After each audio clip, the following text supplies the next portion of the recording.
جب حضور صلی اللہ علیہ وسلم کی دونوں بیٹیوں کو ایک ساتھ طلاق ہوئی تو حضور صلی اللہ علیہ وسلم کی کیا حالت تھی؟ حضور صلی اللہ علیہ وسلم نے اپنی دونوں صاحبزادیوں حضرت ام کلثوم اور حضرت رقیہ کا نکاح ابو لہب کے دونوں بیٹوں سے کیا تھا۔ اگلے روز ابو لہب نے اپنے بیٹوں کو بلایا اور حکم دیا کہ میں محمد صلی اللہ علیہ وسلم کو بسم اللہ الرحمن الرحیم۔ امام بخاری بیان فرماتے ہیں بدر میں حضرت زینب حضور صلی اللہ علیہ وسلم کے گھر میں ہے اور خاوند کافر قیدیوں میں ہے، نکاح باقی ہے، نکاح قائم ہے۔ فدیہ کا فیصلہ ہوا۔ ابو العاص بن ربیع کے پاس کچھ دینے وینے کو تھا نہیں کہ میں فدیہ میں کیا دوں گا۔ اہلیہ محترمہ گھر میں ہے مدینہ منورہ میں حضرت زینب رضی اللہ تعالی عنہا، ان کو پتہ چلا کہ میرا خاوند قیدی ہے، فدیے کا فیصلہ ہوا ہے، فدیے کے پیسے نہیں ہیں، تو اپنا ہار گلے سے اتارا، کسی ذریعے سے بھجوایا کہ ابو العاص کو دے دو تاکہ اپنا فدیہ ادا کرے۔ مسلمان بہت بعد میں ہوئے ہیں، اپنا ہار دیا کہ جا کر ابو العاص کو دے دو کہ وہ اپنا فدیہ ادا کر کے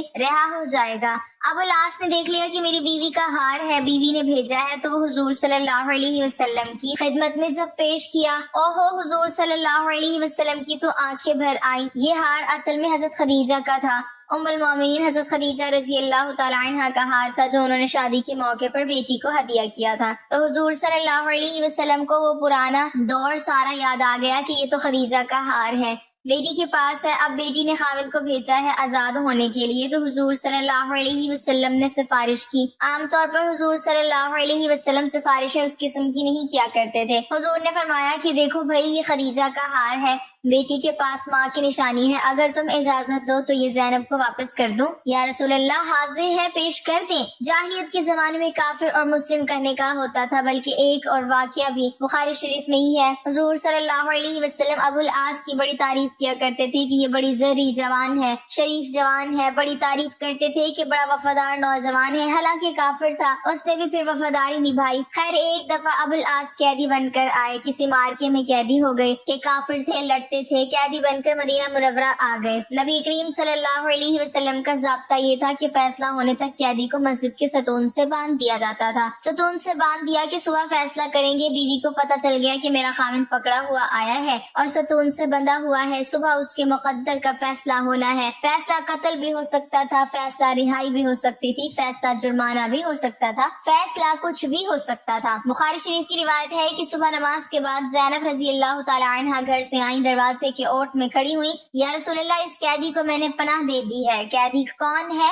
خاوند ہے۔ اس قیدی کو میں نے پناہ دے دی ہے۔ حضور نے سنا، دیکھا، مسکرائے اور فرمایا قد اجرنا من اجرت، جس کو تو نے پناہ دے دی ہے ہم نے بھی دے دی ہے۔ قانون ضابطہ یہ تھا کہ کسی قیدی کو، کسی کافر کو، کسی دشمن کو عام آدمی بھی اگر پناہ دیتے تو ہو جاتی تھی، تو ان کو پتا تھا مسئلے کا کہ میں اگر پناہ دوں گی تو بچ جائے گا، ورنہ پتہ نہیں کیا فیصلہ ہوگا۔ اس کے بارے میں ابو العاص بعثت سے پہلے ایک دن رسول اللہ کے پاس آئے اور کہا میں اپنے لیے آپ کی بڑی بیٹی زینب کا ہاتھ مانگنے آیا ہوں۔ رسول اللہ صلی اللہ علیہ وسلم نے فرمایا میں ان کی اجازت کے بغیر کچھ نہیں کر سکتا۔ گھر جا کر رسول اللہ نے زینب سے کہا تیرے خالہ کے بیٹے نے تیرا نام لیا ہے، کیا تم اس پر راضی ہو؟ سیدہ زینب کا چہرہ سرخ ہوا اور مسکرائیں۔ رسول اللہ صلی اللہ علیہ وسلم اٹھ کر باہر تشریف لے گئے اور ابو العاص بن ربیع کا رشتہ زینب کے لیے قبول کیا۔ یہاں سے محبت کی ایک داستان شروع ہوتی ہے۔ ابو العاص سے زینب کا بیٹا علی اور بیٹی امامہ پیدا ہوئے، پھر آزمائش شروع ہو جاتی ہے کیونکہ نبی پر وحی نازل ہوئی اور آپ اللہ کے رسول بن گئے۔ ابو العاص کہیں سفر میں تھے، جب واپس آئے تو بیوی اسلام قبول کر چکی تھی۔ جب وہ گھر میں داخل ہوئے تو بیوی نے کہا میرے پاس تمہارے لیے ایک عظیم خبر ہے۔ یہ سن کر ابو العاص اٹھ کر باہر نکلتا ہے۔ سیدہ زینب خوفزدہ ہو کر ان کے پیچھے پیچھے باہر نکلتی اور کہتی ہیں میرے ابو نبی بنائے گئے ہیں اور میں اسلام قبول کر چکی ہوں۔ ابو العاص تم نے مجھے پہلے کیوں نہیں بتایا؟ اب دونوں کے درمیان ایک بڑا مسئلہ پیدا ہوتا ہے جو کہ عقیدے کا مسئلہ تھا۔ سیدہ زینب میں اپنے ابو کو جھٹلا نہیں سکتی، نہ ہی میرے ابو کبھی جھوٹے تھے، وہ تو صادق اور امین ہے، میں اکیلی نہیں ہوں، میری ماں اور بہنیں بھی اسلام قبول کر چکی ہیں، میرا چچا زاد بھائی علی بن ابی طالب بھی اسلام قبول کر چکے ہیں، تیرا چچا زاد عثمان بن عفان بھی مسلمان ہو چکے ہیں، تیرے دوست ابو بکر بھی اسلام قبول کر چکے ہیں۔ ابو العاص نے کہا مگر میں نہیں چاہتا کہ لوگ یہ کہیں کہ اپنی قوم کو چھوڑ دیا، اپنے آباء و اجداد کو جھٹلایا۔ میں تیرے ابو کو ملامت نہیں کر رہا ہوں، رسول اللہ نے فرمایا اپنے شوہر اور بچوں کے پاس ہی رہو۔ وقت گزرتا گیا اور دونوں اپنے بچوں کے ساتھ مکہ میں ہی رہے، یہاں تک کہ غزوہ بدر کا واقعہ پیش آیا اور ابو العاص قریش کی فوج کے ساتھ اپنے سسر کے خلاف لڑنے کے لیے روانہ ہوا۔ زینب خوفزدہ تھی کہ اس کا شوہر اس کے ابا کے خلاف جنگ لڑے گا، اس لیے روتی ہوئی کہتی تھی اے اللہ میں ایسے دن سے ڈرتی ہوں کہ میرے بچے یتیم ہوں یا اپنے ابو کو کھو دوں۔ ابو العاص بن ربی رسول اللہ کے خلاف بدر میں لڑے، جنگ ختم ہوئی تو داماد سسر کے قید میں تھا۔ خبر مکہ پہنچ گئی کہ ابو العاص جنگ کی قیدی بنائے گئے۔ سیدہ زینب پوچھتی رہی کہ میرے والد کا کیا بنا؟ لوگوں نے بتایا کہ مسلمان تو جنگ جیت گئے۔ اس پر سیدہ زینب نے سجدہ شکر ادا کیا۔ سیدہ زینب نے پھر پوچھا میرے شوہر کو کیا ہوا؟ لوگوں نے کہا اس کو اس کے سسر نے جنگی قیدی بنایا۔ سیدہ زینب نے کہا میں اپنے شوہر کا فدیہ بھیج دوں گی۔ شوہر کا فدیہ دینے کے لیے سیدہ زینب کے پاس کوئی قیمتی چیز نہیں تھی، اس لیے اپنی والدہ ام المومنین سیدہ خدیجہ کا ہار اپنے گلے سے اتار دیا اور ابو العاص بن ربی کے بھائی کو دے کر اپنے والد کی خدمت میں روانہ کیا۔ رسول اللہ ایک ایک قیدی کا فدیہ وصول کر کے ان کو آزاد کر رہے تھے کہ اچانک اپنی زوجہ سیدہ خدیجہ کے ہار پر نظر پڑی تو پوچھا یہ کس کا فدیہ ہے؟ یہ سن کر رسول اللہ رو پڑے اور فرمایا یہ تو خدیجہ رضی اللہ تعالی عنہا کا ہار ہے۔ پھر کھڑے ہو گئے اور فرمایا اے لوگو یہ شخص برا داماد نہیں، کیا میں اس کو رہا کروں؟ اگر تم اجازت دیتے ہو تو میں اس کا ہار بھی اس کو واپس کر دوں۔ لوگوں نے کہا کیوں نہیں اے اللہ کے رسول؟ رسول اللہ نے ہار ابو العاص کو تھما دیا اور فرمایا زینب سے کہو کہ خدیجہ کے ہار کا خیال رکھے۔ پھر فرمایا اے ابو العاص کیا میں تم سے تنہائی میں کوئی بات کر سکتا ہوں؟ ان کو ایک طرف لے جا کر فرمایا اے ابو العاص اللہ نے مجھے کافر شوہر اور مسلمان بیوی کے درمیان جدائی کرنے کا حکم دیا ہے، اس لیے میری بیٹی کو میرے حوالے کرو گے؟ ابو العاص نے کہا جی ہاں۔ دوسری طرف سیدہ زینب شوہر کے استقبال کے لیے گھر سے نکل کر مکہ کے داخلی راستے پر ان کی راہ دیکھ رہی تھی۔ جب ابو العاص کی نظر اپنی بیوی پر پڑی تو فوراً کہا میں جا رہا ہوں۔ سیدہ زینب نے کہا کہاں؟ ابو العاص نے کہا تم اپنے باپ کے پاس جانے والی ہو۔ سیدہ زینب کیوں؟ ابو العاص میری اور تمہاری جدائی کے لیے جاؤ، اپنے باپ کے پاس جاؤ۔ سیدہ زینب کیا تم میرے ساتھ چلو گے اور اسلام قبول کرو گے؟ ابو العاص نہیں۔ سیدہ زینب اپنے بیٹے اور بیٹی کو لے کر مدینہ منورہ چلی گئی، جہاں 6 سال کے دوران کئی رشتے آئے مگر سیدہ زینب نے قبول نہیں کیا اور اسی امید سے انتظار کرنے لگی کہ شوہر شاید اسلام قبول کر کے آئے گا۔ 6 سال کے بعد ابو العاص ایک قافلے کے ساتھ مکہ سے شام کے سفر پر روانہ ہوا۔ سفر کے دوران راستے میں صحابہ کرام کی ایک جماعت نے ان کو گرفتار کر کے ساتھ مدینہ لے گئے۔ مدینہ جاتے ہوئے ابو العاص نے سیدہ زینب اور ان کے گھر کے بارے میں پوچھا۔ فجر کی اذان کے وقت وہ سیدہ زینب کے دروازے پر پہنچا۔ سیدہ زینب نے ان پر نظر پڑتے ہی پوچھا کیا اسلام قبول کر چکے ہو؟ ابو العاص نے کہا نہیں سیدہ زینب۔ ڈرنے کی ضرورت نہیں، خالہ زاد کو خوش آمدید، علی اور امامہ کے باپ کو خوش آمدید۔ رسول اللہ نے فجر کی نماز پڑھائی تو مسجد کے آخری حصے سے آواز آئی میں ابو العاص بن ربی کو پناہ دیتی ہوں۔ نبی نے فرمایا کیا تم لوگوں نے سن لیا جو میں نے سنا ہے؟ سب نے کہا جی ہاں اے اللہ کے رسول۔ سیدہ زینب نے کہا اے اللہ کے رسول ابو العاص میرا خالہ زاد ہے اور میرے بچوں کا باپ ہے، میں ان کو پناہ دیتی ہوں۔ نبی نے قبول کر لی اور فرمایا اے لوگو یہ برا داماد نہیں، اس شخص نے مجھ سے جو بھی بات کی سچ بولا اور جو وعدہ کیا وہ نبھایا۔ اگر تم چاہتے ہو کہ اس کا مال واپس کر کے اس کو چھوڑ دیا جائے یا اپنے شہر چلا جائے یہ مجھے پسند ہے، اگر نہیں چاہتے تو یہ تمہارا حق ہے اور تمہاری مرضی ہے، میں تمہیں ملامت نہیں کروں گا۔ لوگوں نے کہا ہم اس کا مال اس کو واپس کر کے اس کو جانے دینا چاہتے ہیں۔ رسول اللہ نے فرمایا اے زینب تم نے جس کو پناہ دی ہم بھی اس کو پناہ دیتے ہیں۔ اس پر ابو العاص سیدہ زینب کے ساتھ ان کے گھر چلے گئے اور رسول اللہ نے سیدہ زینب سے فرمایا اے زینب ان کا اکرام کرو، یہ تیرا خالہ زاد ہے اور بچوں کا باپ ہے، مگر یہ تمہارے قریب نہ آئے کیونکہ یہ تمہارے لیے حلال نہیں۔ سیدہ زینب نے کہا جی ہاں اے اللہ کے رسول۔ سیدہ زینب نے گھر جا کر ابو العاص بن ربی سے کہا اے ابو العاص جدائی نے تجھے تھکا دیا ہے، کیا اسلام قبول کر کے ہمارے ساتھ رہو گے؟ ابو العاص نے کہا نہیں اور اپنا مال لے کر مکہ روانہ ہو گئے۔ مکہ پہنچی تو کہا اے لوگو یہ لو اپنے اپنے مال، کیا کسی کا کوئی مال میرے ذمے ہے؟ لوگوں نے کہا اللہ تمہیں بدلہ دے، تم نے بہتر وعدہ نبھایا۔ ابو العاص نے کہا میں گواہی دیتا ہوں کہ اللہ کے سوا کوئی معبود نہیں اور محمد اللہ کے رسول ہیں۔ اس کے بعد وہ مدینہ روانہ ہوئے اور جب مدینہ پہنچے تو فجر کا وقت تھا۔ سیدھا نبی کے پاس گئے اور کہا کل آپ نے مجھے پناہ دی تھی اور آج میں یہ کہنے آیا ہوں کہ میں گواہی دیتا ہوں کہ اللہ کے سوا کوئی معبود نہیں اور آپ اللہ کے رسول ہیں۔ سیدنا ابو العاص نے کہا اے اللہ کے رسول کیا زینب کے ساتھ رجوع کی اجازت دیتے ہیں؟ نبی نے سیدنا ابو العاص کا ہاتھ پکڑ کر فرمایا آؤ میرے ساتھ، اور سیدہ زینب کے دروازے پر لے جا کر دروازہ کھٹکھٹایا اور سیدہ زینب سے فرمایا یہ تمہارا خالہ زاد واپس آیا ہے، تم سے رجوع کی اجازت مانگ رہا ہے، کیا تمہیں قبول ہے؟ سیدہ زینب کا چہرہ سرخ ہوا اور مسکرائی۔ عجیب بات یہ ہے کہ اس واقعے کے صرف 1 سال بعد سیدہ زینب کا انتقال ہو گیا، جس پر سیدنا ابو العاص زار و قطار رونے لگے، حتیٰ کہ لوگوں کے سامنے رسول اللہ ان کے سر پر ہاتھ پھیر کر تسلی دیتے تھے۔ جواب میں سیدنا ابو العاص کہتے، اے اللہ کے رسول، اللہ کی قسم زینب کے بغیر میں دنیا میں زندہ نہیں رہ سکتا، اور 1 سال کے بعد ہی سیدنا ابو العاص بھی انتقال کر گئے۔ واضح رہے کہ نبی کریم صلی اللہ علیہ وسلم نے اپنی دونوں صاحبزادیاں یکے بعد دیگرے حضرت عثمان رضی اللہ تعالیٰ عنہ کے نکاح میں دی تھی، لیکن اس وقت دونوں صاحبزادیوں کی عمریں کتنی تھی اس بارے میں تاریخ کی کتابوں میں باوجود تلاش کے کوئی حتمی رائے، قول یا عبارت تو نہیں مل سکی۔ تاہم اگر دونوں صاحبزادیوں کی تاریخ پیدائش و وفات اور درمیانی واقعات کا تاریخ و سیر کی کتابوں میں بغور جائزہ لیا جائے تو تاریخی واقعات، شواہد اور خارجی قرائن کے ذریعے کسی حد تک دونوں صاحبزادیوں کی بوقت نکاح عمر کے بارے میں تقریبی حد تک رسائی حاصل ہو سکتی ہے۔ حضرت رقیہ رضی اللہ تعالیٰ عنہ کی پیدائش اعلان نبوت سے 7 سال پہلے ہوئی، جب آپ صلی اللہ علیہ وسلم کی عمر مبارک 33 سال تھی۔ ان کی شادی ابو لہب کے بیٹے عتبہ سے ہوئی، لیکن اس نے ابو لہب کے کہنے پر رقیہ رضی اللہ تعالیٰ عنہ کو طلاق دے دی۔ اس کے بعد ان کی شادی حضرت عثمان رضی اللہ تعالیٰ عنہ سے ہوئی، اور نبوت کے 5ویں سال دونوں میاں بیوی نے حبشہ کی طرف ہجرت کی، جہاں ان کے ہاں بیٹی کی ولادت ہوئی، لہٰذا 7 سال قبل از اعلان نبوت اور 3 یا 4 سال بعد از اعلان نبوت، جس سے یہی معلوم ہوتا ہے کہ آپ کی عمر تقریباً 10 یا 11 سال تھی۔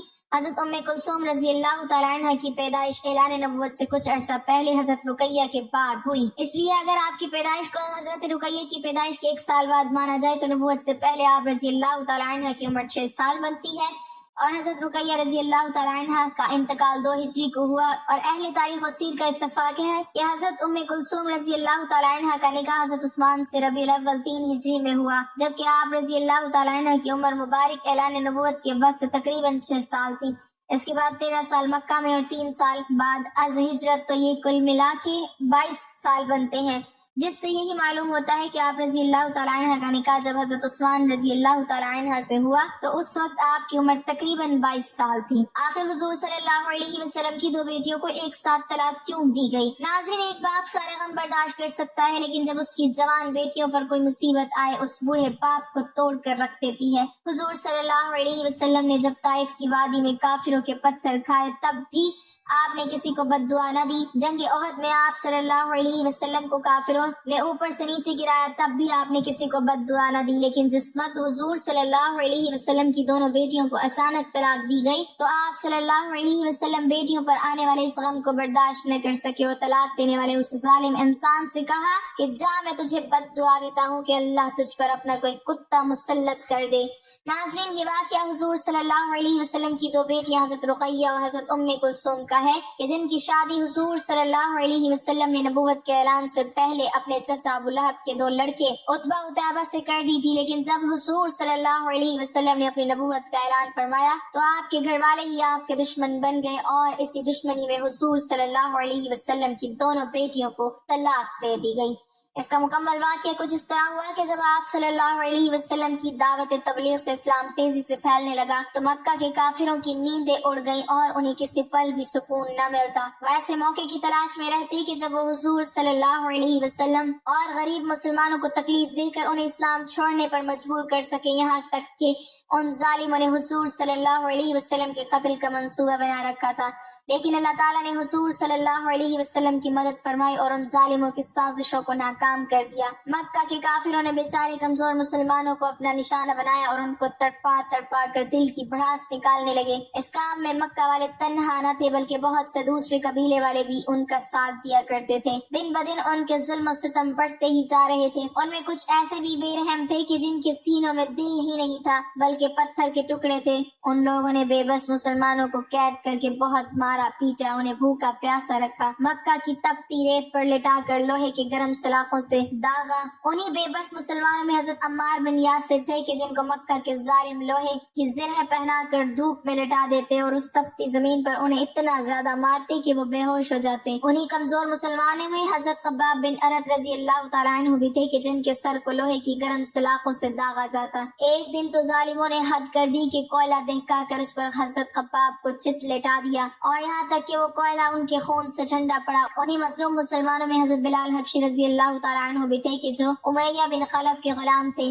جب حضرت بلال رضی اللہ تعالیٰ عنہ نے اسلام قبول کیا تو ان کے مالک نے ان کو کھانا پانی بند کر دیا، اور پھر جب حضرت بلال بھوک پیاس سے بے حال ہو جاتے تو ٹھیک دوپہر کے وقت وہ ظالم حضرت بلال پر گرم تپتی چٹان رکھ کر انہیں دھوپ میں لٹا دیتا تاکہ وہ اسلام کو چھوڑ دے، لیکن حضرت بلال رضی اللہ تعالیٰ عنہ ان سبھی تکلیفوں کو برداشت کرتے اور اپنی زبان سے صرف ایک ہی لفظ کہتے کہ میرا اللہ صرف ایک ہے، اس کے علاوہ کوئی دنیا کا مالک نہیں۔ حضور صلی اللہ علیہ وسلم جب بھی حضرت بلال کے پاس سے گزرتے تو ان کی ایسی تکلیفیں دیکھ کر آپ صلی اللہ علیہ وسلم کی آنکھوں میں آنسو بھر آتے اور پھر حضرت بلال سے فرماتے کہ اے بلال صبر کرنا، اللہ تمہیں اس کا بہتر بدلہ عطا فرمائے گا۔ بات یہاں تک نہ تھمی بلکہ ایک دن آپ صلی اللہ علیہ وسلم کی دو بہت چہیتی بیٹیاں حضرت رقیہ حضرت ام کلثوم کو بھی اچانک طلاق دے دی گئی تاکہ آپ صلی اللہ علیہ وسلم پوری طرح ٹوٹ جائیں اور اسلام کی دعوت دینا چھوڑ دیں، کیونکہ جب حضور صلی اللہ علیہ وسلم نے کھلے طور پر اپنے نبی ہونے کا اعلان فرمایا تو ابو لہب نے حضور صلی اللہ علیہ وسلم کو گالیاں دینا شروع کر دی اور کہنے لگا اے محمد تیرا برا ہو تو اس پر اللہ نے قرآن کی آیتیں نازل کرتے ہوئے فرمایا کہ برا تو ابو لہب کا ہوگا۔ رقیہ ام کلثوم رضی اللہ تعالی عنہا آپ صلی اللہ علیہ وسلم کے بیچ کی دو بیٹیاں تھی، یہ ابو لہب کے دونوں بیٹوں عتبہ اور عتیبہ کے ساتھ نکاح کے رشتے میں تھی۔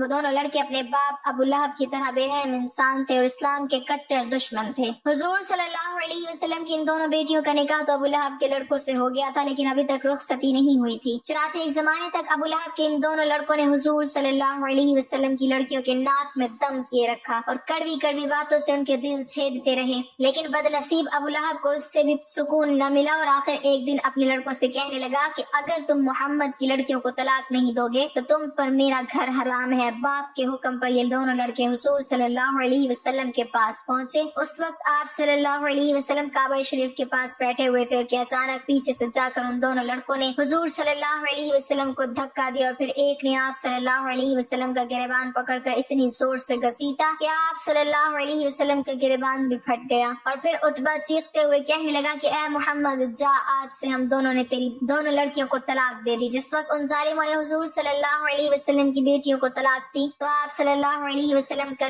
دل ٹوٹ کر رہ گیا۔ جب طائف کی وادی میں آپ صلی اللہ علیہ وسلم پر ظالموں نے پتھر برسائے تھے تب بھی آپ نے کسی کو بد دعا نہ دی تھی۔ جب جنگ احد کے موقع پر آپ صلی اللہ علیہ وسلم اوپر سے نیچے گرے تھے تب بھی آپ نے کسی کو بد دعا نہ دی، لیکن جس وقت ابو لہب کے ان دونوں لڑکوں نے آ کر حضور صلی اللہ علیہ وسلم کی بیٹیوں کو طلاق دی تو بیٹیوں پر پڑنے والا یہ غم آپ صلی اللہ علیہ وسلم برداشت نہ کر سکے اور کہنے لگے کہ اے عتبہ جا، میں تم دونوں کو بد دعا دیتا ہوں کہ اللہ تم پر اپنا کوئی کتا مسلط کر دے۔ اور پھر حضور صلی اللہ علیہ وسلم کی بد دعا کا اثر ایسا ہوا کہ ایک روز ابو لہب کا یہ لڑکا ایک قافلے کے ساتھ شام شہر کی طرف تجارت کے لیے جا رہا تھا تو رات میں ایک جگہ اچانک شیر آ گیا۔ اس نے قافلے کے سبھی لوگوں کو سونگا لیکن کسی سے کچھ نہ بولا، لیکن جب عتبہ کے پاس پہنچا تو اسے سونگتے ہی اس پر حملہ بول دیا اور چیر پھاڑ کر اس کے جسم کے ٹکڑے کر دیے۔ جب ابو لہب کے دونوں بیٹوں نے حضور صلی اللہ علیہ وسلم کی بیٹیوں کو طلاق دے دی تو آپ صلی اللہ علیہ وسلم نے اپنی بڑی بیٹی کی شادی حضرت عثمان رضی اللہ تعالیٰ عنہ سے کر دی، لیکن کچھ دنوں بعد جب حضور صلی اللہ علیہ وسلم کی اس بڑی بیٹی کی وفات ہوئی تو آپ صلی اللہ علیہ وسلم نے اپنی دوسری بیٹی کی بھی شادی حضرت عثمان رضی اللہ تعالیٰ عنہ ہی سے کر دی، اس لیے حضرت عثمان کو ذو النورین کہا جاتا ہے، مطلب انہیں حضور صلی اللہ علیہ وسلم کے گھرانے کے دو نور حاصل ہوئے۔ واقعہ کچھ اس طرح ہے کہ ایک مرتبہ ابو لہب کے بیٹی عتبہ نے نبی کریم صلی اللہ علیہ وسلم کی شان اقدس میں انتہا درجے کی گستاخی کرتے ہوئے غلیظ زبان استعمال کی، حتیٰ کہ یہ بدبخت آقا دو جہاں نبی پاک صلی اللہ علیہ وسلم پر جھپٹ پڑا اور آپ صلی اللہ علیہ وسلم کے کرتا مبارک کو پھاڑ ڈالا۔ عتبہ ابو لہب کی اس حرکت سے نبی کریم صلی اللہ علیہ وسلم کے قلب اطہر کو شدید صدمہ پہنچا اور آپ صلی اللہ علیہ وسلم کی مبارک زبان سے الفاظ ادا ہوئے، اے اللہ اپنے کتوں میں سے کسی کتے کو اس پر مسلط فرما دے۔ اللہ کے محبوب نبی صلی اللہ علیہ وسلم کی زبان مبارک سے ادا ہونے والا ہر لفظ پتھر پر لکیر کی مانند ہوتا ہے، یعنی کہ اللہ رب العزت اپنے محبوب نبی صلی اللہ علیہ وسلم کی بات کو ہر صورت پورا فرماتا ہے۔ اس بات سے مشرکین بھی اچھی طرح واقف تھے کہ آپ صلی اللہ علیہ وسلم نے جو فرمایا ہے وہ پورا ہو کر رہے گا، لیکن ان کی عقلوں پر پردہ پڑا ہوا تھا۔